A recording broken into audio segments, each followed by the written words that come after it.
सांगणार एका मृतदेह एमआयडीसी परिसरात आढळलेला होता. एका मुलाचा मृतदेह पोलिसांनी शोधून काढला. नेमकं काय? एमआयडीसी पोलीस स्टेशन मध्ये दिनांक 16 तारीख एका तरुणांचं मिसिंग रजिस्टर करण्यात आलेलं आहे. त्याचं नाव होतं निलेश राजेंद्र कासार.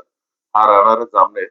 बट तो जळगावमध्ये एका फायनान्स कंपनीमध्ये काम करायचा. दररोज जळगावमध्ये येणं जाणं त्याचं काम होतं. 15 तारीख सायंकाळी पासून तो माणसं मिसिंग होतं. म्हणून 16 तारीख त्यांचं पोलीस स्टेशनला मिसिंग रजिस्टर केलं.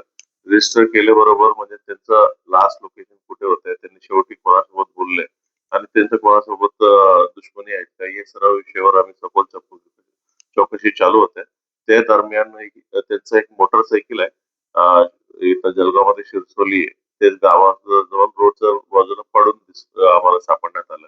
मग त्याच्या पुढे म्हणजे हा लास्ट कोणाला भेटलाय या विषयावर आम्ही तपास करत असताना त्यांच्यासोबतच काम करणारे फायनान्स कंपनीमध्ये एक दिनेश चौधरी म्हणून ह्या माणसांनी लास्ट त्यांच्यासोबत होता, ही आम्हाला निष्पन्न झाला. हा दिनेश चौधरी आणि आणखी त्यांचे मित्र एक भूषण पाटील, हे दोघांना लास्ट त्यांनी भेटलेला आहे. आणि हे दोघं पण म्हणजे हा जळगावमध्ये नाहीये. त्यांचा सर्व मोबाईल वगैरे स्विच ऑफ करून सुरतला पळून गेलेला आहे. ही माहिती आम्हाला प्राप्त झालं होतं. त्याच्या अनुषंगाने या दोघांना सुरतवरून त्यांना ताब्यात घेतलं. त्यांना विचारपूस मध्ये यांनी कबुली दिली की हा निलेश कासार आहे. निलेश कासारांना त्याला गला दाबून त्यांना मारून टाकलं. त्याच्यानंतर त्यांचं प्रेत एका विहिरीत, जवळपास विहिरीत त्यांना टाकून दिलेलं आहे, असं त्यांनी कबुली दिलेलं आहे. कबुली दिल्यानंतर कबुलीनुसार त्यांची बॉडी आज विहिरीतून बाहेर काढण्यात आलेली आहे.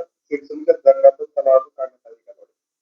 हो, त्यांचं शिरसोली जंगलातून चिरचोली गावापासून अंदाजे 3-4 किलोमीटरच्या परिसरातून त्यांचं विरातून ते बॉडी काढण्यात आलेलं आहे.